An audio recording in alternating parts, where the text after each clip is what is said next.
सींचने की कथा। एक समय की बात है, एक गांव में एक गरीब लेकिन बहुत श्रद्धालु स्त्री रहती थी। वह प्रतिदिन भगवान विष्णु और माता लक्ष्मी की पूजा करती थी। एक दिन उसने सुना कि केला के पेड़ को सींचने से, पानी देने और उसकी पूजा करने से घर में सुख समृद्धि आती है। उसने पूरे मन से हर गुरुवार को केले के पेड़ की पूजा शुरू कर दी। जल चढ़ाती, दीप जलाती और भगवान विष्णु का नाम जपती। कुछ समय बाद उसकी भक्ति से प्रसन्न होकर भगवान विष्णु एक साधु के रूप में उसके घर आए। उन्होंने उसकी परीक्षा लेने के लिए भोजन मांगा। गरीब होने के बावजूद उस स्त्री ने अपने पास का सारा भोजन साधु को प्रेम से दे दिया। साधु, जो वास्तव में भगवान विष्णु थे, उसकी भक्ति और सेवा से बहुत प्रसन्न हुए और उसे आशीर्वाद दिया, तुम्हारे घर में कभी धन धान्य की कमी नहीं होगी। धीरे धीरे उस स्त्री का जीवन बदलने लगा। उसके घर में सुख समृद्धि आने लगी और हमेशा खुश रहने लगी। एक बार एक नगर में एक मालिन रहती थी। उसके पति चल बसे थे। उसका एक 4 साल का पुत्र था। उसकी सास कठोर हृदय की स्त्री थी। वह बहू को बहुत तकलीफ देती थी। एक दिन सास ने बहू और पोते को घर से निकाल दिया। वे दोनों रोते हुए चलते चलते एक जंगल में जा पहुंचे। वहां एक बड़े पेड़ के नीचे बैठ गए। वहां से थोड़ी दूर पर एक गणेश जी का मंदिर था। वहां बहुत लोग गणेश जी के दर्शन करने आते थे। दर्शन करके गणेश जी को प्रसाद चढ़ाते थे। फिर वह प्रसाद सबको बांट देते थे। इस प्रसाद से माँ बेटे का गुजारा होने लगा। दोनों गणेश जी की पूजा पाठ में लग गए। एक दिन उन्होंने सोचा, क्यों न हम भी जंगल से फूल लाकर बेचें। वे रोज जंगल से फूल लाकर उसकी माला बनाकर बेचने लगे। साथ में पूजा की सामग्री और प्रसाद भी बेचने लगे। इससे उनको आमदनी होने लगी। गणेश जी की कृपा से आमदनी बढ़ने लगी। जल्दी ही उन्होंने एक मकान और एक दुकान बना लिया। एक राजा की लड़की मंदिर में रोज पूजा करने आती थी। मालिन के बेटे को देखकर राजकुमारी उस पर मोहित हो गई और उससे विवाह करने की सोचने लगी। उसने अपनी भाभी से अपने मन की बात कही। भाभी अनुभवी थी। उसने कहा, ये तो मालिन का बेटा है और तुम एक राजा की बेटी हो। यदि तुमने उससे विवाह किया तो तुम्हारी बहुत बेइज्जती होगी। पर राजकुमारी अपनी बात पर अड़ी रही। उसने कहा, मैंने तो प्रतिज्ञा कर ली है कि उसी से विवाह करूंगी। भाभी ने घर जाकर सारी बात राजा को बता दी। राजा ने मना नहीं किया और विवाह के लिए तैयार हो गए। उन्होंने बड़े धूमधाम से बेटी का विवाह मालिन के बेटे के साथ कर दिया। मालिन ने सबसे पहले बेटे बहू को गणेश जी के मंदिर में ले जाकर पूजा पाठ करवाया और गणेश जी का आशीर्वाद दिलवाया। इसके बाद पूरे नगर में यह बात फैल गई कि गणेश जी की पूजा करने से सब दुख कष्ट दूर हो जाते हैं। इस बात पर सुनते ही नगर के सभी लोग मंदिर आने लगे। मालिन और उसके बेटे की बिक्री और बढ़ गई। उधर उसकी सास के बुरे दिन आ गए। अन्नदाता उससे रूठ गए और वह भूखों मरने लगी। एक दिन वह रोती धोती उसी गणेश जी के मंदिर में आ पहुंची।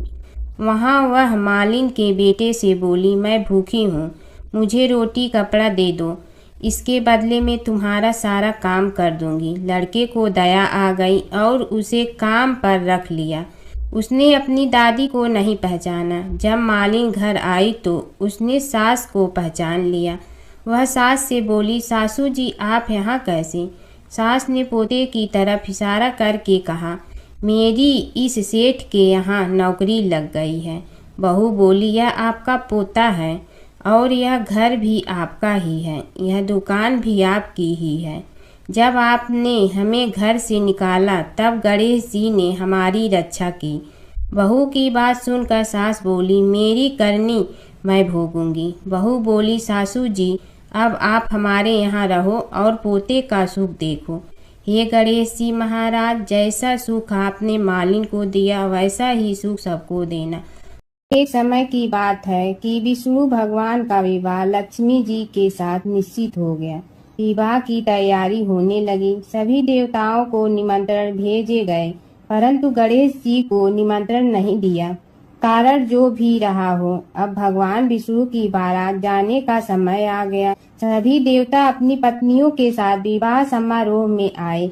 उन सब ने देखा कि गणेश जी कहीं दिखाई नहीं दे रहे हैं। तब वे आपस में चर्चा करने लगे कि क्या गणेश जी को कोई न्योता नहीं दिया है या स्वयं गणेश जी ही नहीं आए हैं। सभी को इस बात पर आश्चर्य होने लगा। तभी सब ने विचार किया कि विष्णु भगवान से ही इसका कारण पूछा जाए। विष्णु भगवान से पूछने पर उन्होंने कहा कि हमने गणेश जी के पिता भोलेनाथ महादेव को न्योता भेजा है। यदि गणेश जी अपने पिता के साथ आना चाहते हैं तो आ जाते। अलग से न्योता देने की कोई आवश्यकता भी नहीं थी। दूसरी बात यह है कि उनको 1.25 मन मूंग, 1.25 मन चावल, 1.25 मन घी और 1.25 मन लड्डू का भोजन दिन भर में चाहिए। यदि गणेश जी नहीं आएंगे तो कोई बात नहीं। दूसरे के घर जाकर इतना सारा खाना पीना अच्छा भी नहीं लगता। इतनी वार्ता कर ही रहे थे कि किसी एक ने सुझाव दिया, यदि गणेश जी आ भी जाए तो उनके द्वारपाल बनाकर बैठा देंगे कि आप घर की याद रखना। आप तो चूहे पर बैठकर धीरे धीरे चलोगे तो बारात से बहुत पीछे रह जाओगे। यह सुझाव भी सबको पसंद आ गया तो विष्णु भगवान ने भी अपनी सहमति दे दी। होना क्या था कि इतने में गणेश जी वहां आ पहुंचे और उन्हें समझा बुझा कर घर की रखवाली करने बैठा दिया गया। बारात चल रही थी, तब नारद जी ने देखा कि गणेश जी तो दरवाजे पर ही बैठे हुए हैं। तो वे गणेश जी के पास गए और रुकने का कारण पूछा। गणेश जी कहने लगे कि विष्णु भगवान ने मेरा बहुत अपमान किया है। नारद जी ने कहने लगे कि अपनी मूसक देना को आगे भेज दे तो वह रास्ता खोद देगी, जिससे उनके वाहन धरती में धंस जाएंगे। तब आपको सम्मान पूर्वक बुलाना पड़ेगा। अब तो गणेश जी ने अपनी मूसक सेना जल्दी से आगे भेज दी और सेना ने जमीन पोली कर दी। जब बारात वहां से निकली तो रथों के पहिए धरती में धंस गए। लाख कोशिश करे परंतु पहिए नहीं निकले। सभी ने अपने अपने उपाय किए परंतु पहिए तो नहीं निकले, बल्कि जगह जगह से टूट गए। किसी की समझ में नहीं आ रहा था कि अब क्या किया जाए। तब तो नारद जी ने कहा, आप लोगों ने गणेश जी का अपमान करके अच्छा नहीं किया। यदि उन्हें मना कर लाया जाए तो आपका कार्य सिद्ध हो सकता है और यह संकट टल सकता है। शंकर भगवान ने अपने दूत नंदी को भेजा और वे गणेश जी को लेकर आए। गणेश जी का आदर सम्मान के साथ पूजन किया। तब कहीं रथ के पहिए निकले। अब रथ के पहिए निकल के परंतु टूट फूट गए तो उन्हें सुधारे गए। पास के खेत में खाती काम कर रहा था, उसे बुलाया गया। खाती अपना कार्य करने के पहले श्री गणेशाय नमः कहकर गणेश जी की वंदना मन ही मन करने लगा। देखते ही देखते खाती ने सभी पहियों को ठीक कर दिया। तब खाती कहने लगा कि हे देवताओं, आपने सर्वप्रथम गणेश जी को नहीं मनाया होगा और न ही उनकी पूजन की होगी, इसीलिए तो आपके साथ यह संकट आया है। हम तो मूर्ख अज्ञानी हैं, फिर भी पहले गणेश जी को पूजते हैं, उनका ध्यान करते हैं। आप लोग तो देवतागण हैं, फिर भी आप गणेश जी को कैसे भूल गए। अब आप लोग भगवान श्री गणेश जी की जय बोल कर जाएं तो आपके सब काम बन जाएंगे और संकट कट जाएंगे। ऐसा कहते हुए बारात वहां से चल दी और विष्णु भगवान को लक्ष्मी जी के साथ विवाह संपन्न करा के सभी सकुशल घर लौट आए। हे गणेश जी महाराज, आपने विष्णु को जैसे कारज सारियो ऐसे कारज सबको सिद्ध कर दो। बोलो गजानन भगवान की जय। गणेश जी की कथा। एक बार गणेश जी एक छोटे बालक के रूप में चिमटी में चावल और चमचे में दूध लेकर निकले। वो हर किसी से कह रहे थे कि कोई मेरी खीर बना दो, कोई मेरी खीर बना दो। एक बुढ़िया बैठी हुई थी। उसने कहा, ला मैं बना दूं। वह छोटा सा बर्तन चढ़ाने लगी। तब गणेश जी ने कहा कि दादी माँ, छोटी सी भगोनी मत चढ़ाओ, तुम्हारे घर में जो सबसे बड़ा बर्तन है वही चढ़ा दो। बुढ़िया ने वही चढ़ा दिया। वह देखती रह गई कि वह जो थोड़े से चावल उस बड़े बर्तन में डाली थी वह तो पूरा भर गया है। गणेश जी ने कहा, दादी माँ, मैं नहा कर आता हूँ। खीर तैयार हो गई हो तो बुढ़िया के पोते पोती खीर खाने के लिए रोने लगे। बुढ़िया ने कहा, गणेश जी, तेरे भोग लगाना कहकर चूल्हे में थोड़ी सी खीर डाली और कटोरी भर भर कर बच्चों को दे दी। बुढ़िया की पड़ोसन ऊपर से देख रही थी, तो बुढ़िया ने सोचा यह चुगली कर देगी, तो एक कटोरा भर कर उसे भी पकड़ा दिया। बेटे की बहू ने चुपके से एक कटोरा खीर खाई और कटोरा चक्की के नीचे छुपा दिया। अभी भी गणेश जी नहीं आए थे। बुढ़िया को भी भूख लग रही थी। वह भी एक कटोरा खीर खाकर किवाड़ के पीछे बैठकर एक बार फिर कहा कि गणेश जी, आपके भोग लगे कहकर खाना शुरू कर दिया। तभी गणेश जी आ गए। बुढ़िया ने कहा, आ जा रे गणेशिया, खीर खा ले, मैं तो तेरी ही राह देख रही थी। गणेश जी ने कहा, दादी माँ, मैंने तो खीर पहले ही खा ली। बुढ़िया ने कहा, कब खाई? गणेश जी ने कहा, जब तेरे पोते पोती ने खाई तब खाई थी, जब तेरी पड़ोसन ने खाई तब खाई थी, और जब तेरी बहू ने खाई तब भी खाई थी, और जब तूने खाई तो मेरा पेट पूरा ही भर गया। बुढ़िया ने कहा, बेटा, और सारी बात तो सोच, पर बहू बेचारी का तो नाम मत लो। वह तो सुबह से काम में लग रही है, उसने फिर खीर कब खाई? गणेश जी ने कहा, चाकी के नीचे देख, झूठा कटोरा पड़ा है, और तूने तो मेरे भोग तो लगाया, वह तो वैसे ही खा गई। बुढ़िया ने कहा, बेटा, घर की बात है, घर में ही रहने दो। अब बताओ, बची हुई खीर का क्या करूं? गणेश जी ने कहा, नगरी जी जीमा दो। बुढ़िया ने पूरी नगरी जिलवा दी, फिर भी बर्तन पूरा ही भरा था।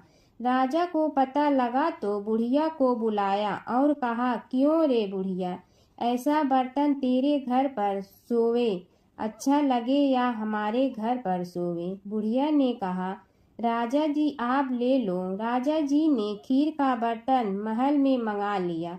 लाते ही खीर में कीड़े मकोड़े बिच्छू हो गए और दुर्गंध आने लगी। यह देखकर राजा जी ने बुढ़िया से कहा, बुढ़िया, बर्तन वापस ले जा, तो मुझे मेरे गणेश जी ने दिया। बुढ़िया ने बर्तन वापस लिया, लेते ही सुगंधित की हो गई। घर आकर बुढ़िया ने गणेश जी से कहा, बची हुई खीर का क्या करें? गणेश जी ने कहा, झोपड़ी के कोने में खड्डा खोद कर गाड़ दो, उसी जगह सुबह उठकर वापस खोदेगी तो धन के 2-4 पैसे मिलेंगे। ऐसा कहकर गणेश जी अंतर ध्यान हो गए। जाते समय झोपड़ी के लात मारते हुए गए तो झोपड़ी के स्थान पर महल हो गया। सुबह बहू ने फावड़ा लेकर पूरे घर को खोद दिया तो कुछ भी नहीं मिला। बहू ने कहा, सासू जी, थारो गणेश जी तो झूठे हैं। सास ने कहा, बहू, मारो गणेश झूठो तो नहीं है, ला मैं देखूं। वह फावड़ा लेकर खोजने लगी तो टन टन करते 2 धन के चरे घड़े निकले आए। बहू ने कहा, सासू जी, गणेश जी तो साचो ही हैं। सास ने कहा, गणेश जी तो भावनाओं का भूखा है। यह गणेश जी जैसा आपने बुढ़िया को दिया वैसा सबको देना। एक गांव में एक बुढ़िया माई रहती थी। उसके 2 बेटे तथा बहू भी थे। बुढ़िया माई भगवान श्री हरि विष्णु की परम भक्त थी। अपना जीवन दान धर्म पुण्य कार्य कर्मों में लगाती थी, परंतु बुढ़िया माई कभी भी मंदिर और सत्संग में व तीर्थ स्थानों पर नहीं जाती थी। एक बार गांव में भागवत कथा हो रही थी। बेटे ने कहा, माँ आप सारा दिन घर में रहती हैं, आप मंदिर में भागवत कथा सुनने क्यों नहीं जाती? बुढ़िया माई ने बेटे का मन रखने के लिए कह दिया कि आज जाऊंगी, परंतु नहीं गई। ऐसा करते करते 6 दिन निकल गए। बुढ़िया माई के बेटे ने कहा, माँ आज अंतिम दिन है, आज तो कथा सुनने आपको जाना ही पड़ेगा। सारा दिन घर का काम करके बुढ़िया माई ने जाते जाते इतनी देर कर दी कि अंतिम दिन की भागवत कथा भी समाप्त हो गई। भगवान श्री हरि विष्णु सन्यासी का रूप धारण करके बुढ़िया माई के पास आए और बोले, बुढ़िया माई तुम कहाँ जा रही हो? बुढ़िया माई ने कहा, मैं भागवत कथा सुनने जा रही हूँ। तब सन्यासी रूपधारी भगवान श्री हरि विष्णु ने कहा, अब इतनी देर से क्यों जा रही हो? वहाँ तो अब कथा समाप्त हो गई है, अब वहाँ जाकर क्या करोगी? बुढ़िया माई ने कहा, अब घर से निकली हूँ तो जाकर ही रहूंगी। सब सन्यासी रूपधारी भगवान श्री हरि विष्णु ने कहा कि अब कथा समाप्त हो गई, भक्त लोग भी अपने अपने घर चले गए, अब तुम वहाँ से क्या लाओगी? तो बुढ़िया माई बोली, कुछ नहीं तो मैं वहाँ से एक ईंट ही उठा लाऊंगी। तो सन्यासी रूपधारी भगवान श्री हरि विष्णु बोले, तुम वहाँ से मिट्टी की ईंट लाओगी, उसके बदले में मैं तुम्हें एक सोने की ईंट दे देता हूँ। बुढ़िया माई ने ईंट ले ली और घर की तरफ चल पड़ी और विचार करने लगी कि यदि यह ईंट मैं घर लेकर जाऊंगी तो बेटे बहू झगड़ने लगेंगे, इसीलिए घर के आंगन में बाहर ही बुढ़िया माई ने वह ईंट जमीन में गाड़ दी। परंतु अब बुढ़िया माई का ध्यान उस ईंट पर ही रहने लगा। खाने पीने घर के काम करने में सदैव बुढ़िया माई अपना ध्यान सोने की ईंट पर ही लगाई रखती। बेटे बहू ने पूछा, माँ पूरे दिन घर के आंगन में क्या करती रहती हो? तो बुढ़िया माई ने कहा, मैं आने जाने वाले को देखती रहती हूँ। एक दिन बुढ़िया माई मर गई। यमराज के दूत बुढ़िया माई को लेने आए। बुढ़िया माई को लेकर धर्मराज जी के पास पहुँचे और धर्मराज जी को सारी बात बतलाई। धर्मराज जी ने बुढ़िया माई को कुतिया की योनि दे दी और कुतिया उसी पेड़ के नीचे बैठी रहती। बुढ़िया माई की बहू ने कहा, इस कुतिया को यहाँ से भगाओ, नहीं तो यह बच्चों को काट जाएगी। तो उसके बेटे ने उसकी पीठ पर एक लकड़ी मारी और बुढ़िया माई मर गई और को सर्प की योनि मिली। आंगन में सर्प को देखकर बेटे बहू ने किसी को काट नहीं जाए इसी डर से मार दिया। फिर बुढ़िया माई मरकर धर्मराज जी के पास पहुंची। बुढ़िया माई कीड़ी का रूप धारण करके उस आंगन में कीड़ी नगरा बना लिया। आंगन में कीड़ी नगरा हो गया। घर वाले बहुत परेशान हुए। घर वाले भोजन भी नहीं बना रहे थे और मन ही मन होने का स्मरण करने लगे। तब भगवान श्री हरि विष्णु सन्यासी का रूप धारण करके आए और बोले कि कुछ खाने को दे दो। तो घरवाले ने कहा, महाराज हमारे खाने को भी कुछ नहीं बनाया, क्योंकि हमारे घर में कीड़ी नगरा हो गया है, आप ही इसका कुछ उपाय बतलाइए। तब महाराज जी ने आंगन में खोदा और सोने की 28 निकाली और दोनों बेटों को दे दी और कहा, तुम्हारी माँ के नाम से दान पुण्य करना, धर्मशाला बनवाना, स्कूल बनवाना, प्याऊ लगवाना, गौशाला में गाय के चारे खाने की व्यवस्था करना। परंतु दोनों बेटे आपस में झगड़ने लगे कि तू दान कर, तू दान कर। किसी ने बुढ़िया माई के नाम से कोई दान नहीं किया और कीड़ी नगरा वहाँ उसी स्वरूप में स्थापित रहा। कुछ दिन बाद सन्यासी वापस आया और बुढ़िया माई के बेटों ने भगवान स्वरूपधारी सन्यासी महाराज से कहा कि हमारी घर की हालत वैसी की वैसी है, कीड़ी नगरा तो वैसे का वैसा ही है।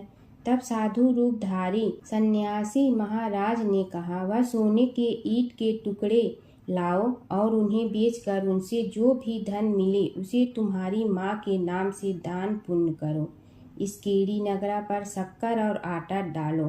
तुम ऐसा करोगे तो तुम्हारी माँ को मोक्ष प्राप्ति होगी। और उनके घर से कीड़ी नगरा चला गया। जो व्यक्ति प्रतिदिन सुबह प्रातः आटा और शक्कर कीड़ी नगरे पर डालता है वह सदैव धनवान, पुत्रवान, संपन्न, सुख शांति से जीवन यापन करता है। उसके घर में कभी कोई कष्ट नहीं आता है। उसका जीवन सदा सर्वदा आनंद से व्यतीत होता है। उसके परिवार जन उसे अत्यधिक स्नेह प्रदान करते हैं। कीड़ी नगरा प्रतिदिन सींचने से जुड़ी नगरी की कहानी सुनने से, दान पुण्य व धर्म कार्यों में रुचि लगाने से जीवन उत्तम हो जाता है। एक समय की बात है, एक भाई बहन रहते थे। बहन का नियम था कि वह अपने भाई का चेहरा देखते ही खाना खाती थी। हर रोज वह सुबह उठती थी और जल्दी जल्दी सारा काम करके अपने भाई का मुंह देखने के लिए उसके घर जाती थी। एक दिन रास्ते में एक पीपल के नीचे गणेश जी की मूर्ति रखी थी।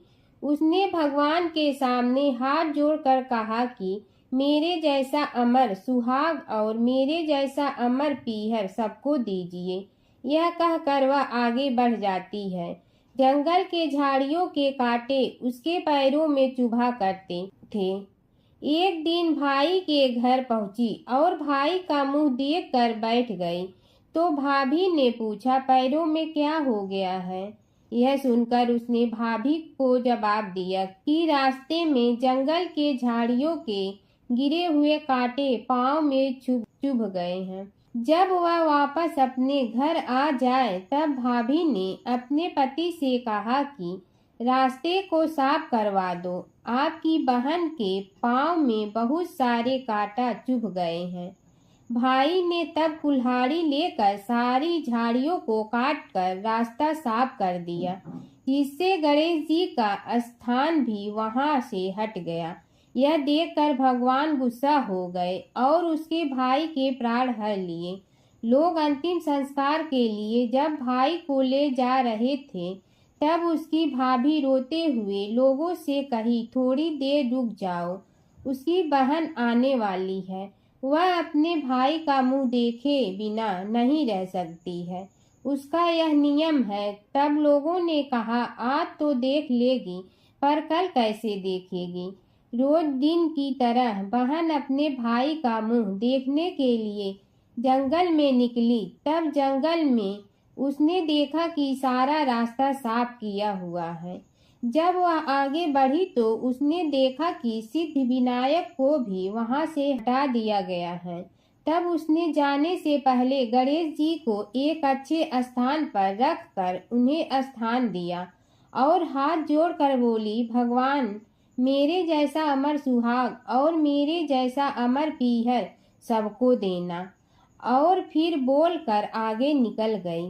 भगवान सोचने लगे, अगर इसकी नहीं सुनी तो हमें कौन मानेगा, हमें कौन पूजेगा? तब सिद्ध विनायक ने उसे आवाज दी, बेटी इस खेजड़ी की 7 पत्तियां लेकर जा और उसे कच्चे दूध में धोकर भाई के ऊपर छींटा मार देना, वह उठकर बैठ जाएगा। यह सुनकर जब पीछे मुड़ी तो वहां कोई नहीं था। फिर वह यह सोचने लगी कि ठीक है, जैसा सुना वैसा कर लेती हूँ। फिर वह 7 खेजड़ी की पत्तियां लेकर अपने भाई के घर पहुंची।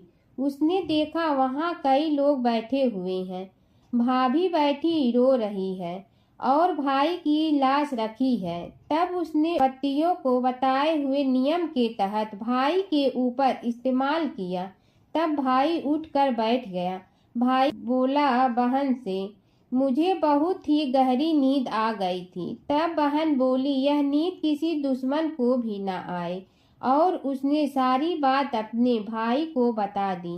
एक बुढ़िया थी, वह बहुत ही गरीब और दृष्टिहीन थी। उसके एक बेटा और बहू थे। वह बुढ़िया सदैव गणेश जी की पूजा किया करती थी। एक दिन गणेश जी प्रकट होकर उस बुढ़िया से बोले, बुढ़िया माँ तू जो चाहे सो मांग ले।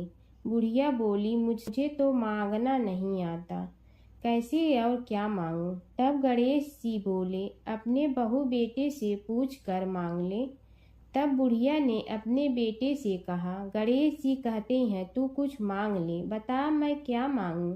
पुत्र ने कहा माँ तू धन मांग ले। बहू से पूछा तो बहू ने कहा नाती मांग ले।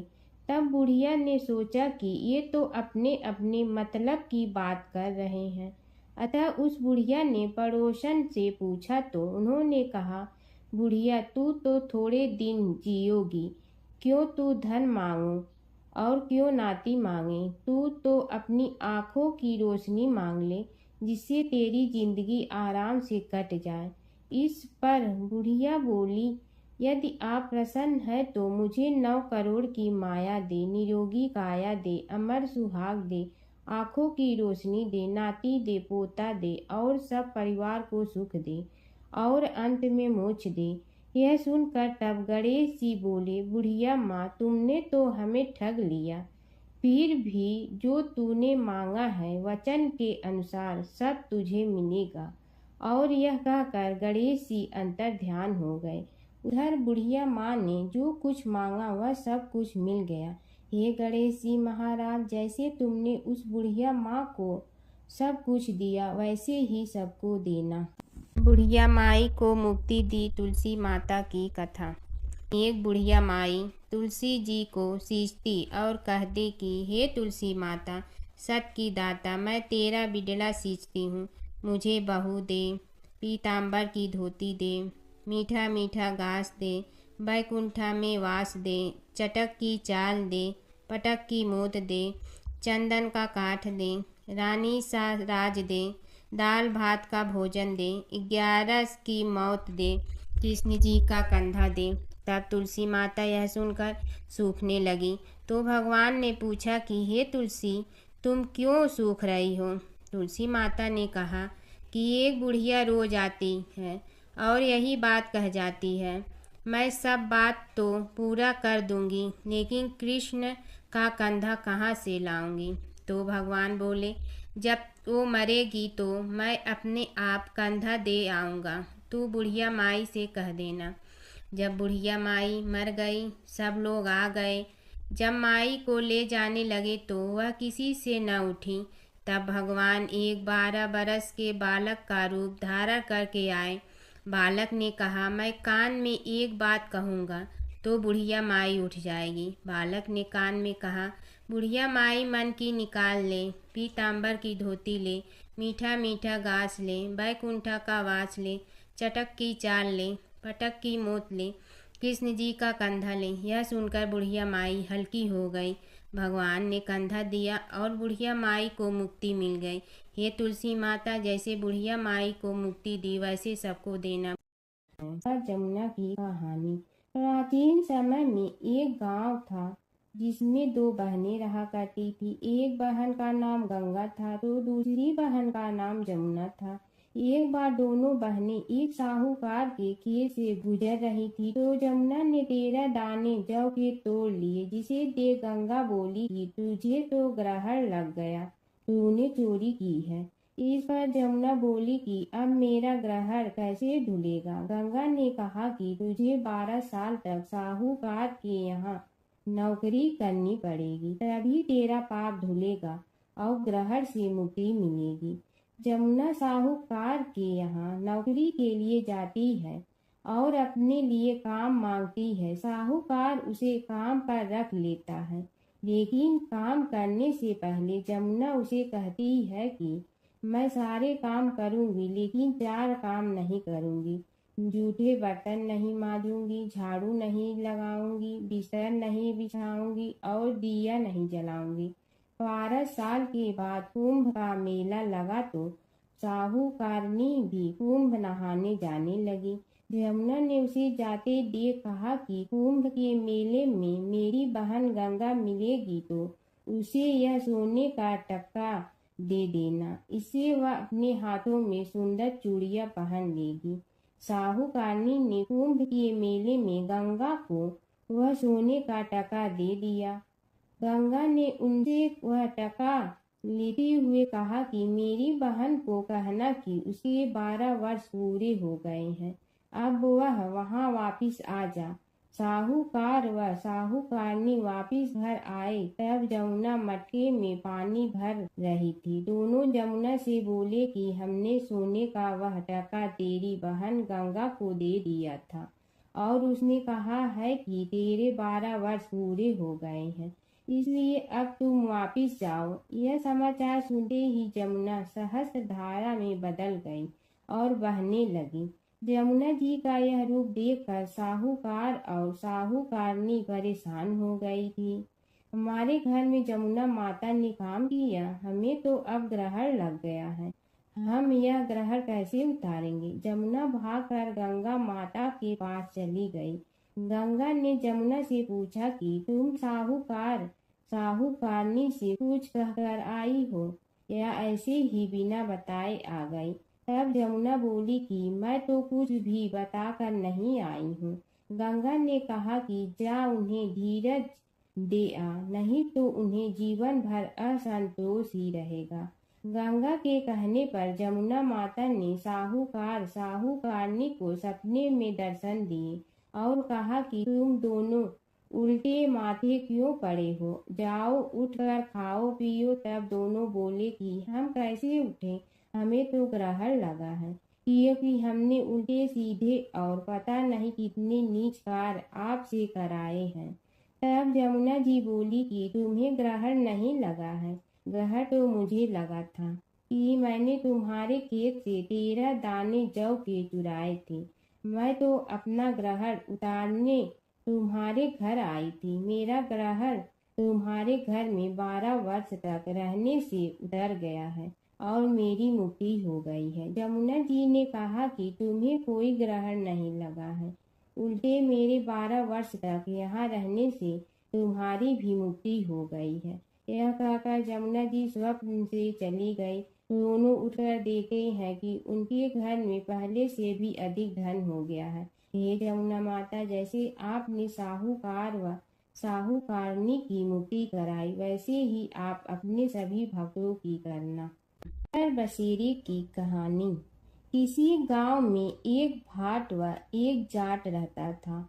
दोनों में घनिष्ठ मित्रता थी। एक बार जाट अपनी बहन के घर जाने को तैयार हुआ तो भाट अपनी ससुराल जाने को तैयार हुआ। दोनों साथ चल पड़े तो रास्ते में रुककर एक कुएं की मुंडेर पर बैठ गए। जाट ने भाट से कहा कि नगर बसेरा कर लेते हैं। इस पर भाट बोला कि तू ही नगर बसेरा कर ले, मैं तो अपनी ससुराल जा रहा हूँ, वहाँ खूब खातिर होगी मेरी, तू कर ले नगर बसेरा। जाट वहीं कुएं के पास बैठ पानी की घंटी और चावल का दाना लेकर नगर बसेरा करने लगा। नगर बसेरा करने के साथ जाट कहने लगा कि नगर बसेरा जो करे सो मल धोवे पाँव, ताता माड़ा तापसी देगी मेरी माँ, माँ देगी मावशी तेगी द्वारका का वास, मीठा मीठा घास वृंदावन का वास, 5 कुल्ठी छठी रास, मेरी जीवड़ो श्री कृष्ण के पास, डालू पानी हो जाए घी, झट से निकल जाए मेरा जी। यह सब कर कर कि वह जाट बहन के पास चल पड़ा। जाट की बहन ने भाई के आने पर उसकी खातिर की खी बूढ़ा के साथ भाई को जिमाया। दोनों ने बैठकर ढेर सारी बातें की। इधर भाट अपने ससुराल पहुंचा तो वहां आग लगी हुई थी। आग बुझाने वह भी लग गया, जिसमें हाथ मुंह भी काले हो गए और खुद भी थोड़ा सुलझ गया। ना रोटी ना पानी के लिए ही किसी ने पूछा। एक पड़ोसन आई तो उसने भाट की सास को कहा कि जमाई आया है, जरा उस आओ भगत कर लो। बुढ़िया बोली कि सब कुछ तो जल गया है, अब कहाँ से आओ भगत करूं। तब पड़ोसन ने ही भाट को एक रोटी के साथ छाछ दी। उसने वही खाकर गुजारा किया। शाम को दोनों फिर घर की ओर चल पड़े और रास्ते में मिल गए और एक दूसरे का हाल पूछा। भाट बोला कि मेरी ससुराल में तो आग लगी हुई थी, आग बुझाते मैं खुद काला हो गया हूँ, ना रोटी मिली ना पानी। जाट बोला कि मेरी तो बहुत खातिर हुई। फिर बोला कि मैंने कहा था ना कि नगर बसेरा कर ले, आ अब कर ले, लेकिन भाट ने फिर मना कर दिया। कहने लगा कि चाहे रोटी दे या न दे, तेरी तो माँ है, दही चूरमा का पेड़ा धरा पाएगा। भाट ने फिर नगर बसेरा नहीं किया, जाट ने कर लिया नगर बसेरा। जो करे सो मल धोए पाँव, ताता मारा तापसी देगी मेरी माँ। माँ देगी मावशी देगी द्वारका का वास, मीठा मीठा घास वृंदावन का वास। 5 कुल्ठी छठी रास, मेरा जी बड़ो श्री कृष्ण के पास। डालू पानी हो जाए घी, झट से निकल जाए मेरा जी। करके वह चल पड़ा। घर पहुँचते ही जाट की मौसी ने बहुत लाड प्यार किया। उधर भाट घर गया तो उसकी भैंस खो गई थी। बाप एक लाठी रखे तो दूसरी उठाए और कहने लगा कि ससुराल गया तो आग लगा दी, अब यहाँ आया तो भैंस खो दी। बाप ने कहा कि पहले भैंस लेकर आ, तभी रोटी पानी मिलेगा। सारा दिन भाट भैंस ढूंढता रहा, लेकिन उसे भैंस नहीं मिली। जाट और भाट की मुलाकात फिर से बाजार में हो गई। जाट ने भाट के हाल चाल पूछे तो भाट बोला कि आते ही भैंस खो गई, बस उसी दिन से भैंस ढूंढ रहा हूँ। रोटियां का तो पूछो ही मत। जाट ने कहा कि मैंने तो पहले ही कहा था कि नगर बसेरा कर ले। जाट की बात सुनकर भाट बोला कि तेरे नगर बसेरे में इतनी ताकत है तो चल अब कर लेते हैं। दोनों ने बैठकर नगर बसेरा किया। नगर बसेरा जो करे सो मल धोवे पाँव, ताता मारा तापसी देगी मेरी माँ। माँ देगी मौसी देगी द्वारका का वास, मीठा मीठा घास वृंदावन का वास। 5 कुल्ठी छठी रास, मेरा जीवड़ो श्री कृष्ण के पास। डालू पानी हो जाए घी, झट से निकल जाए मेरा जी। दोनों के नगर बसेरा करने पर भाट जैसे ही आगे बढ़ा तो उसकी खोई भैंस मिल गई, जिसे लेकर घर पहुंचा। घर पहुंचते ही माँ ने कहा कि लड़के को आते ही घर से निकाल दिया, सारे दिन से ये भूखा प्यासा भटक रहा है। यह कहकर उसकी माँ ने उसको खूब खिलाया पिलाया। इस घटना के बाद सारे नगर में ढिंढोरा पिटवा गया कि तब कोई अपने पीहर या सास से आते जाते नगर बसेरा करें। जैसे भाट को नगर बसेरा करने का फल मिला, वैसे ही हर किसी को मिलती है। माता सीता की कथा। यह कहानी सीता माता कहती थी और श्री राम इसे सुना करते थे। एक दिन श्री राम भगवान को किसी काम के लिए बाहर जाना पड़ा, तो सीता माता कहने लगी कि भगवान, मेरा तो 12 वर्ष का नित्य नियम है, अब आप बाहर जाएंगे तो मैं अपनी कहानी किसे सुनाऊंगी। श्री राम ने कहा कि तुम कुएं की पाल पर जाकर बैठ जाना और वहां जो औरतें पानी भरने आएंगी उन्हें अपनी कहानी सुना देना। सीता माता कुएं की पाल पर जाकर बैठ जाती हैं। एक स्त्री आई, उसने रेशम की जड़ी की साड़ी पहन रखी थी और सोने का घड़ा ले रखा था। सीता माता उसे देख कहती हैं कि बहन, मेरा 12 वर्ष का नित्य सुन लो। पर वह स्त्री बोली कि मैं तुम्हारा नित्य सुनूंगी तो मुझे घर जाने में देरी हो जाएगी और मेरी सास मुझसे लड़ेंगी। उसने कहानी नहीं सुनी और चली गई। उसकी रेशम जड़ी की साड़ी फट गई, सोने का घड़ा मिट्टी के घड़े में बदल गया। सास ने देखा तो पूछा कि ये किसका दोष अपने सिर लेकर आ गई है। बहू ने कहा कि कुएं पर एक औरत बैठी थी, उसने कहानी सुनने के लिए कहा, लेकिन मैंने सुनी नहीं, जिसका यह फल मिला है। बहू की बात सुनकर अगले दिन वही साड़ी और घड़ा लेकर सास कुएं की पाल पर गई। सास को वहीं माता सीता बैठी मिली तो माता सीता ने कहा कि बहन मेरी कहानी सुन लीजिए। सास बोली कि एक बार छोड़, मैं तो 4 बार कहानी सुन लूंगी। राम आए लक्ष्मण आए देश के पुजारी आए, नित नेम का नेम लाए आओ राम बैठो राम। तपी रसोई जियो राम, माखन मिश्री खाओ राम। दूध बतासा पियो राम, सूत के पलका मोठो राम। साल दुसाला पोठो राम, साल दुसाला ओढ़ो राम। जब बोलो जब राम ही राम, राम संवारे सबके काम। खाली घर भंडार भरेंगे, सबका बेड़ा पार करेंगे। श्री राम जय राम जय जय राम। सास बोली कि बहन कहानी तो बहुत अच्छी लगी। कहानी सुनकर सास घर चली गई और उसकी साड़ी फिर से रेशम जरी की बन गई। मिट्टी का घड़ा फिर सोने के घड़े में बदल गया। बहू कहने लगी, सासू माँ आपने ये सब कैसे किया? सास ने कहा कि बहू तू दोष लगा के आई थी और मैं अब दोष उतार कर आ रही हूँ। बहू ने फिर पूछा कि वह कुएं वाली स्त्री कौन है? सास बोली कि वे सीता माता थी। वे पुराने से नया कर देती हैं, खाली घर में भंडार भर देती हैं। वह लक्ष्मी जी का वास घर में कर देती हैं। आदमी की जो भी इच्छा हो उसे पूरा कर देती हैं। बहू बोली कि ऐसी कहानी मुझे भी सुना दो। सास बोली कि ठीक है तुम भी सुनो, और सास ने कहानी शुरू की। राम आए लक्ष्मण आए देश के पुजारी आए, नित नेम का नेम लाए आओ राम बैठो राम। तपी रसोई जियो राम, माखन मिश्री खाओ राम। दूध बतासा पियो राम, सूत के पलका मोठो राम। साल दुसाला पोठो राम, साल दुसाला ओढ़ो राम। जब बोलो जब राम ही राम, राम संवारे सबके काम। खाली घर भंडार भरेंगे, सबका बेड़ा पार करें। श्री राम जय जय राम। कहानी सुनकर बहू बोली कि कहानी तो बहुत अच्छी है। सास ने कहा कि ठीक है, इस कहानी को रोज कहा करेंगे।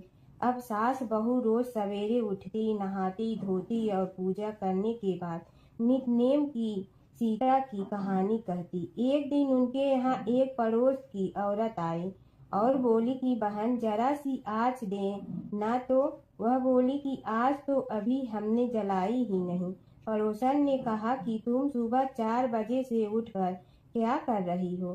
फिर उन्होंने कहा कि सुबह उठकर हम पूजा करते हैं, फिर सीता माता की नित नेम की कहानी कहते हैं।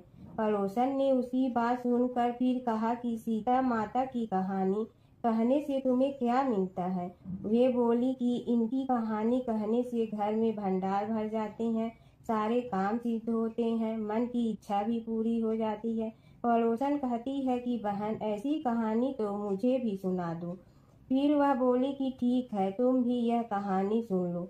राम आए लक्ष्मण आए देश के पुजारी आए, नित नेम का नेम लाए आओ राम बैठो राम। सारी कहानी सुनने के बाद पड़ोसन कहने लगी, बहन कहानी तो मुझे बहुत अच्छी लगी। अब वह पड़ोसन भी नित नेम सीता माता की कहानी कहने लगी। कहानी कहने से सीता माता ने पड़ोसन के भी भंडार भर दिए। अब तो पूरे मोहल्ले में नित नेम की कथा चल पड़ी। हर किसी की मनोकामना पूरी होने लगी। हे सीता माता, जैसे आपने उनके भंडार भरे वैसे ही आप हमारे भी भंडार भरना, सबकी भरना, कहानी सुनने वाले के भी और कहानी कहने वाले के भी। प्राचीन काल की बात है। नैमिषारण्य क्षेत्र में ऋषि महर्षि और साधु संतों का समाज जुड़ा था। उसमें श्री सूत जी भी विद्यमान थे। शौनक जी ने उनकी सेवा में उपस्थित होकर निवेदन किया कि हे अज्ञान रूप घोर तिमिर को नष्ट करने में करोड़ों सूर्यों के समान प्रकाशमान श्री सूत जी हमारे कानों के लिए अमृत के समान जीवन प्रदान करने वाले कथा तत्व का वर्णन कीजिए।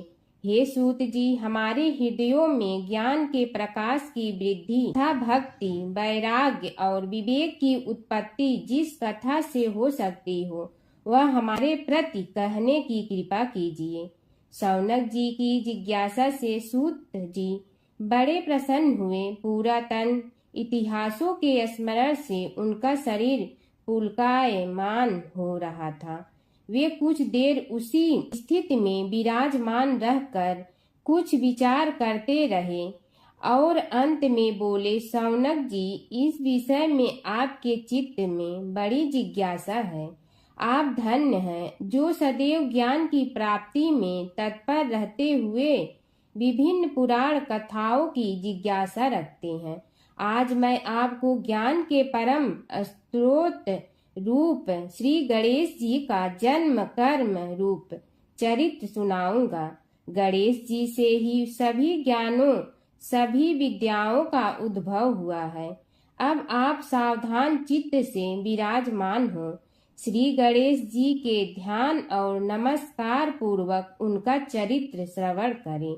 नमस्तस्मै गणेशाय ब्रह्मा विद्या प्रदायिनी यनागस्त्यसमः साक्षात विघ्न सागर सोसड़े। कैसे हैं वे श्री गणेश जो सभी प्रकार की ब्रह्म विद्याओं को प्रदान करने वाले अर्थात ब्रह्मा के सगुण और निर्गुण स्वरूप पर प्रकाश डालने और जीव ब्रह्मा का अभेद प्रतिपादन करने वाली विद्याओं के दाता हैं। वे विघ्नों के समुद्रों को महर्षि अगस्त्य के समान शोषण करने में समर्थ हैं।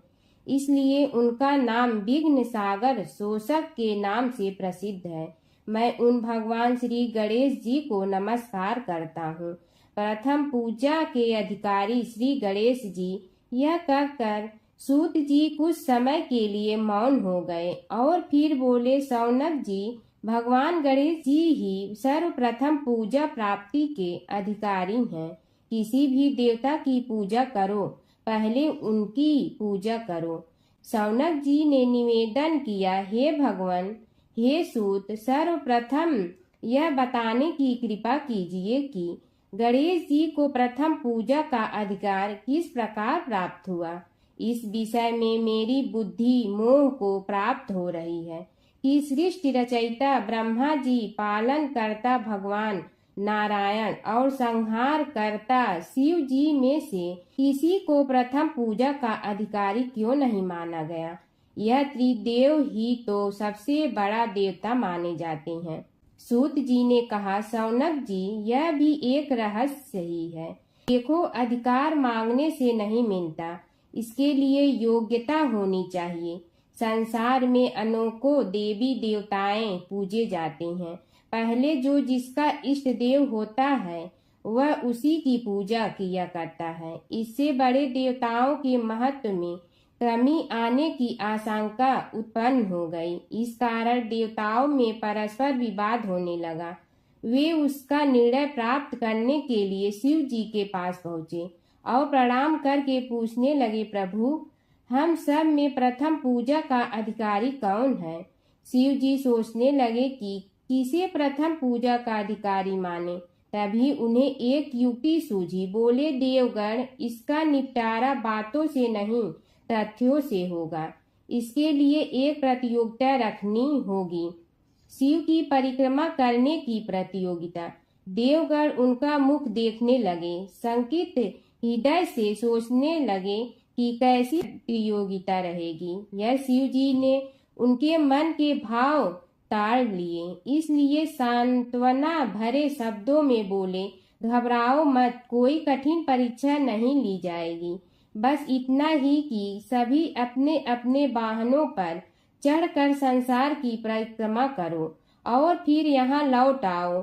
जो पहले लौटेगा वही सर्वप्रथम पूजा का अधिकारी होगा।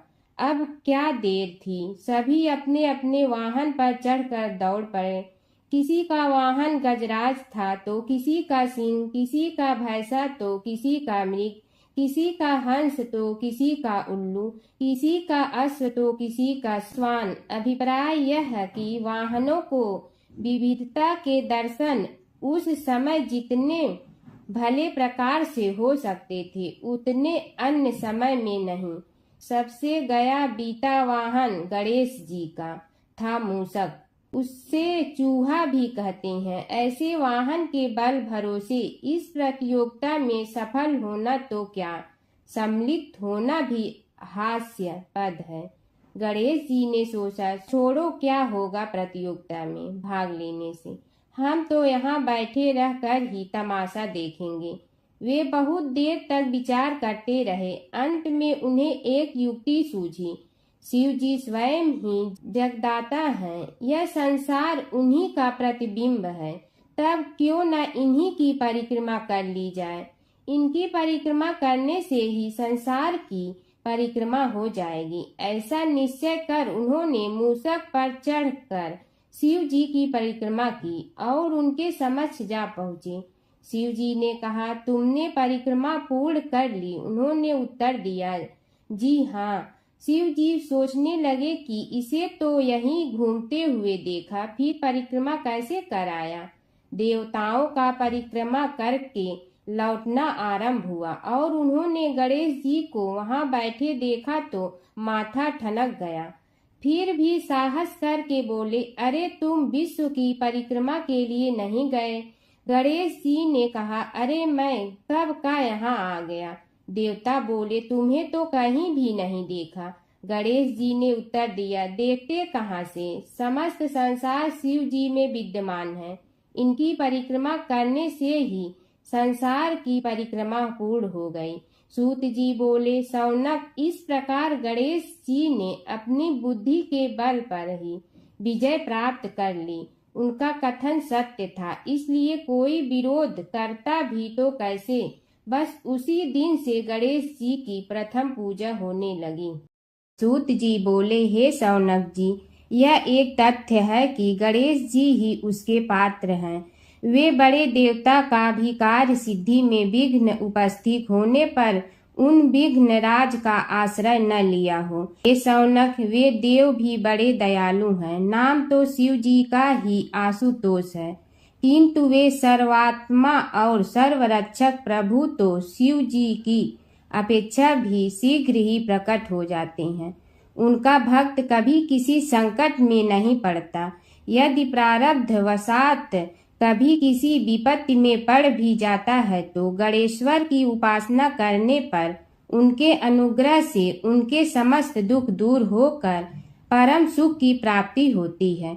शौनक ने कहा, हे सूत जी, हे महाभाग, हे प्रभु, मैं गणेश जी के विभिन्न चरित्रों का अध्ययन करना चाहता हूँ, तो मुझे बताइए कि किस ग्रंथ का अवलोकन करूँ। हे दयामय, आपको तो उनके समस्त चरित्र विदित है कि यदि आप ही उन्हें सुनाने की कृपा करें तो मेरा अत्यधिक उपकार होगा।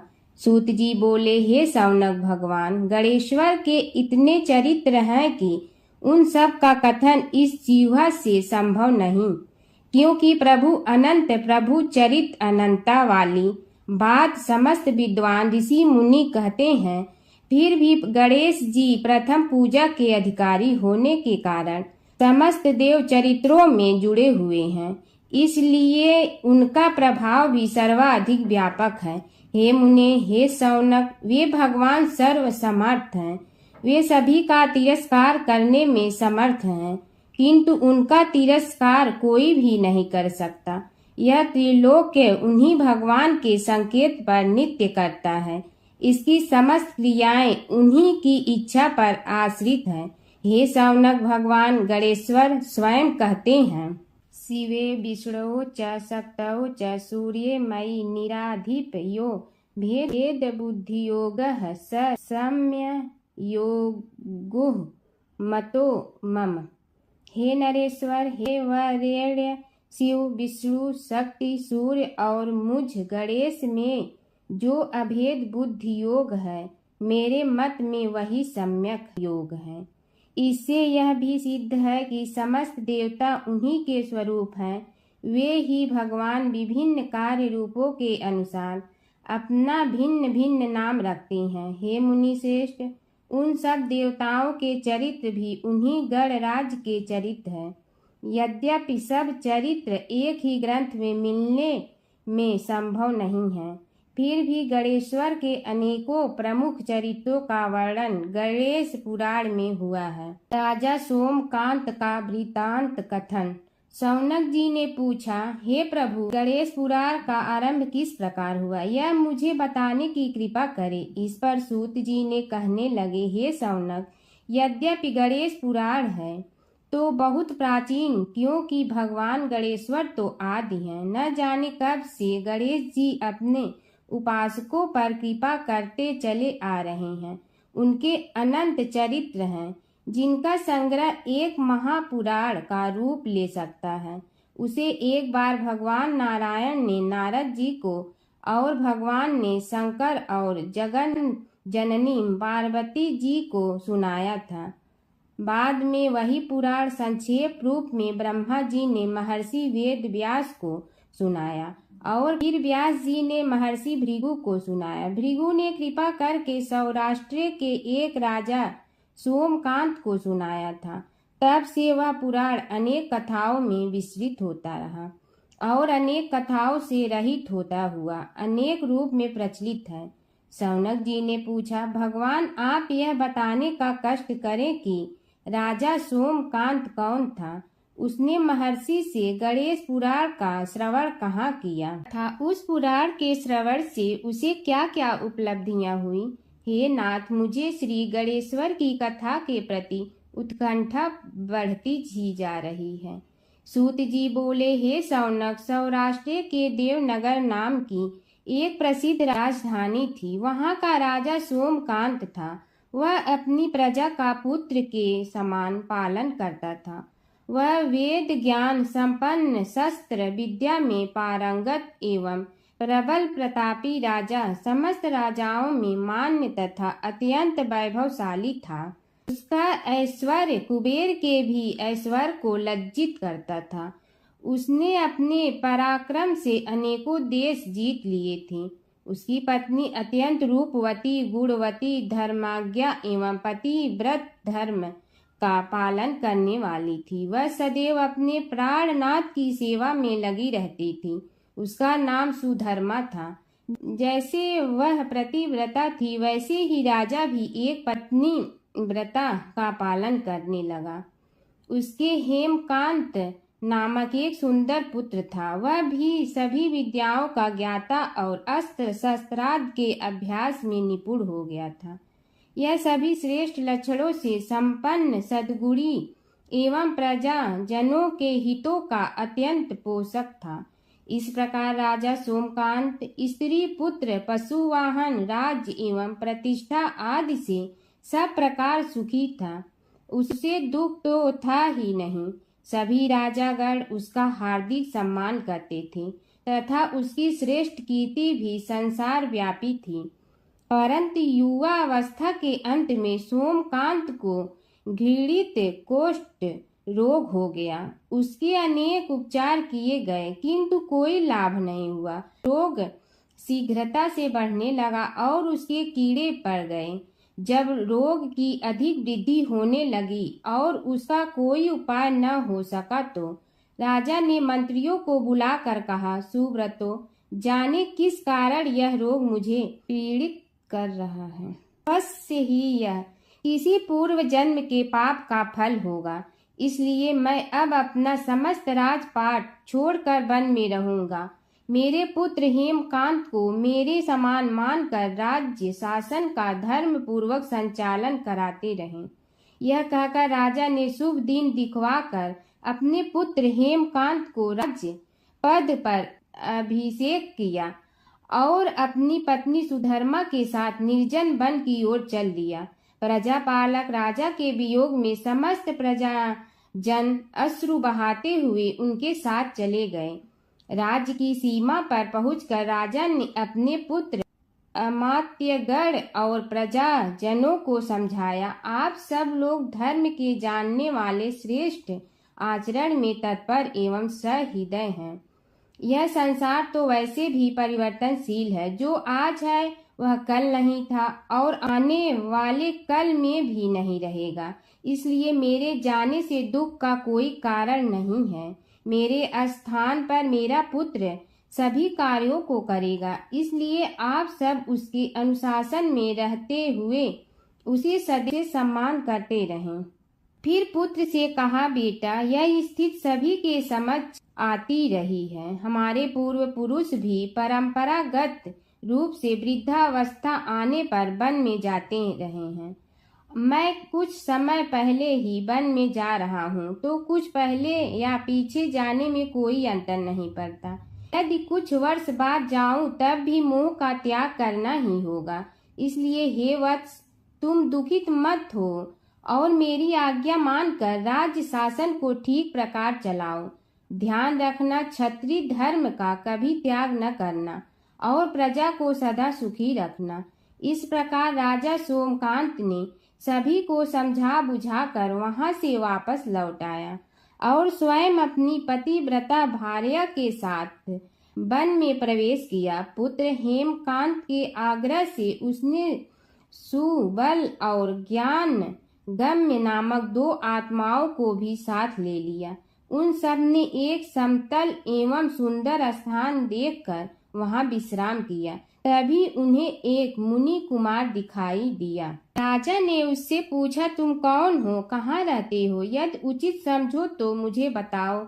मुनि बालक ने कोमल बाड़ी में कहा, मैं महर्षि भृगु का पुत्र हूँ। मेरा नाम च्यवन है।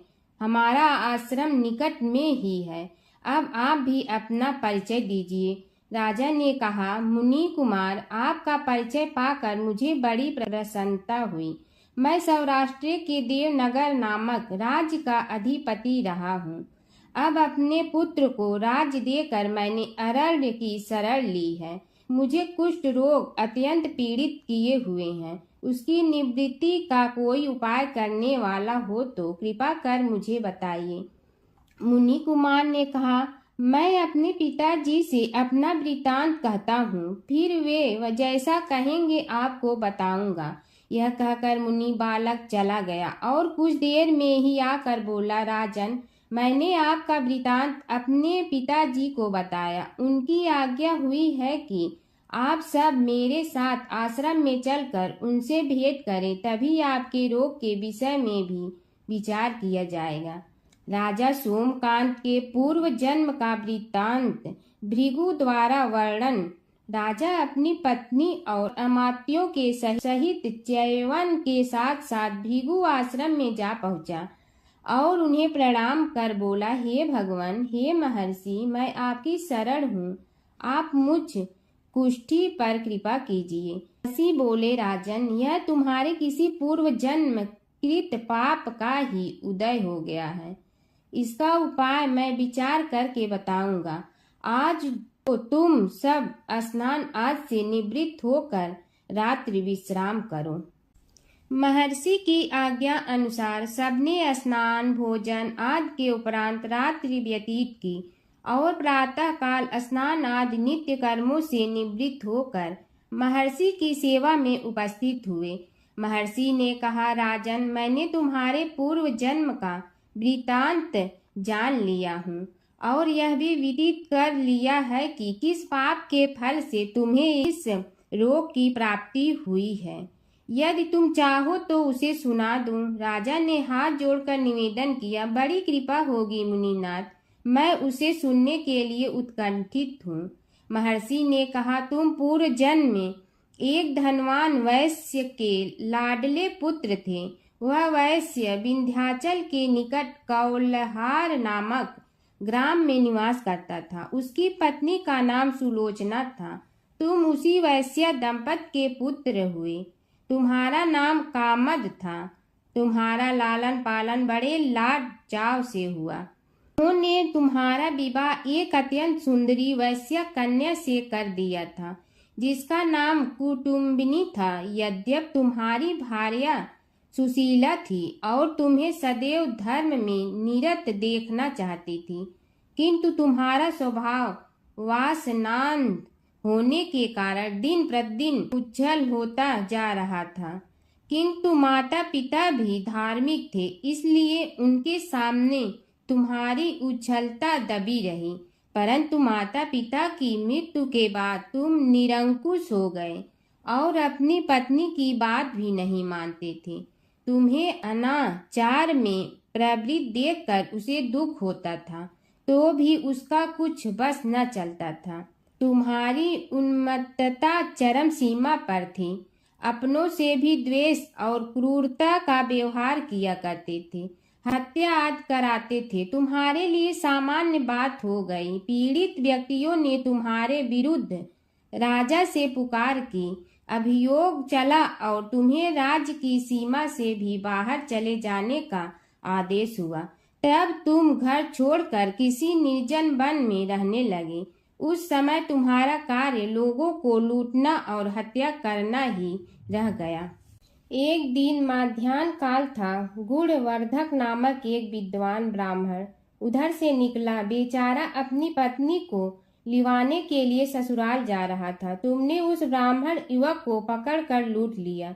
प्रतिरोध करने पर उसे मारने लगे तो वह चित्कार करने लगा, मुझे मत मार, मत मार, देख मेरा दूसरा विवाह हुआ है, मैं पत्नी को लेने के लिए जा रहा हूँ। किंतु तुम तो क्रोध बस में ऐसे लीन हो रहे थे कि तुमने उसकी बात सुनकर भी नहीं सुनी।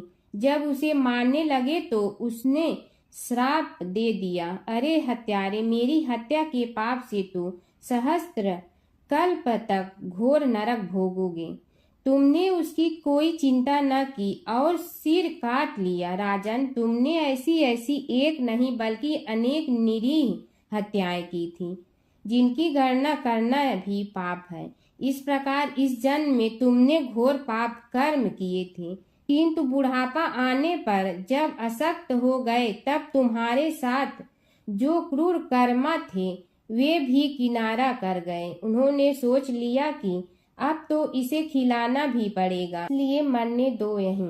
अमोघ प्रभाव गणेश उपासना का कथन। राजन, अब तुम निरालंब थे, चल फिर तो सकते ही नहीं थे। भूख से पीड़ित रहने के कारण रोगों ने भी घेर लिया। उधर से जो कोई निकलता तुम्हें घृणा की दृष्टि से देखता हुआ चला जाता।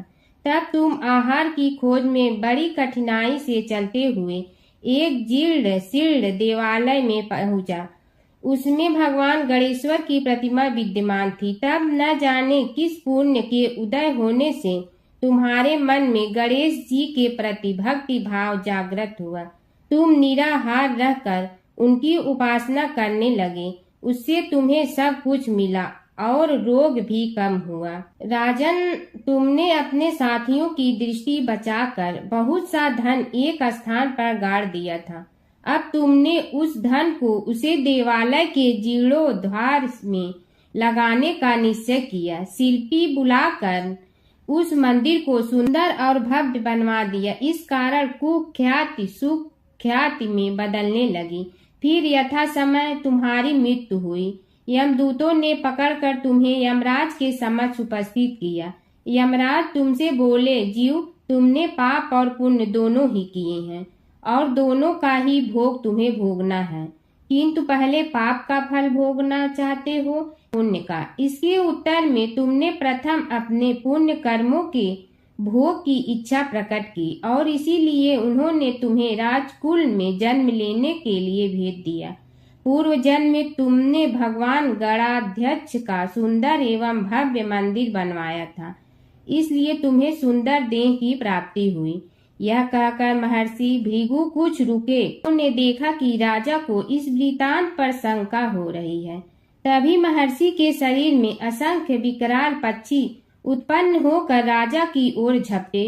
उनकी चोंच बड़ी तीक्ष्ण थी, जिनसे वे राजा के शरीर को नोच नोच कर खाने लगे। उसके कारण उत्पन्न असहनीय पीड़ा से व्याकुल हुए राजा ने महर्षि के समक्ष हाथ जोड़कर निवेदन किया, प्रभु, आपका आश्रम तो समस्त द्वेष आदि से परे है और यहाँ मैं आपकी शरण में बैठा हूँ।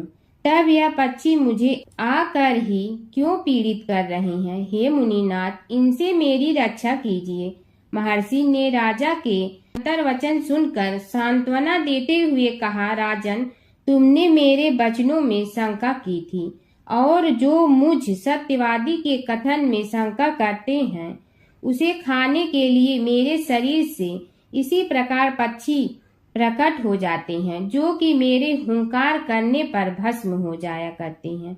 यह कर महर्षि ने हुंकार की और तभी वे समस्त पक्षी भस्म हो गए। राजा श्रद्धावनत होकर उनके समक्ष अश्रुपात करता हुआ बोला, प्रभु अब आप पाप से मुक्त होने का उपाय कीजिए। महर्षि ने कुछ विचार कर कहा, राजन, तुम पर भगवान गणेश्वर की कृपा सहज रूप से है और वे ही प्रभु तुम्हारे पापों को भी दूर करने में समर्थ हैं। इसलिए तुम उनके पाप नाशक चरित्रों का श्रवण करो। गणेश पुराण में उनके चरित्रों का भले प्रकार वर्णन हुआ है, अतएव तुम श्रद्धा भक्ति पूर्वक उसी को सुनने में चित्त लगाओ। राजा ने प्रार्थना की, महामुनि, मैंने गणेश पुराण का नाम भी आज तक नहीं सुना, तो उनके सुनने का सौभाग्य कैसे प्राप्त कर सकूंगा। हे नाथ, आपसे अधिक ज्ञानी और प्रकांड विद्वान और कौन हो सकता है। आप ही मुझ पर कृपा कीजिए। महर्षि ने राजा की दीनता देखकर उसके शरीर पर अपने कमंडल का मंत्रपूत जल छिड़का। तभी राजा को एक छींक आई और नासिका से एक अत्यंत छोटा काले वर्ण का पुरुष बाहर निकल आया। देखते देखते वह बढ़ गया। उसके भयंकर रूप को देखकर राजा कुछ भयभीत हुआ, किंतु समस्त आश्रमवासी वहां से भाग गए। वह पुरुष महर्षि के समक्ष हाथ जोड़कर खड़ा हो गया। उन्हें उसकी ओर देखा और कुछ उच्च स्वर में बोले, तू कौन है, क्या चाहता है। वह बोला, मैं साक्षात पाप हूँ, समस्त पापियों के शरीर में मेरा निवास है। आपके मंत्रपूत जल के स्पर्श से मुझे विवश होकर राजा के शरीर से बाहर निकलना पड़ा है। अब मुझे बड़ी भूख लगी है, बताइए क्या खाऊं और कहाँ रहूं। महर्षि बोले, तू उस आम के अवकाश स्थान में निवास कर और उसी वृक्ष के पत्ते खाकर जीवन निर्वाह कर। यह सुनते ही वह पुरुष आम के वृक्ष के पास पहुंचा, किंतु उसके स्पर्श मात्र से वह वृक्ष जलकर भस्म हो गया। फिर जब पाप पुरुष को रहने के लिए कोई स्थान दिखाई न दिया तो वह भी अंतर्हित हो गया।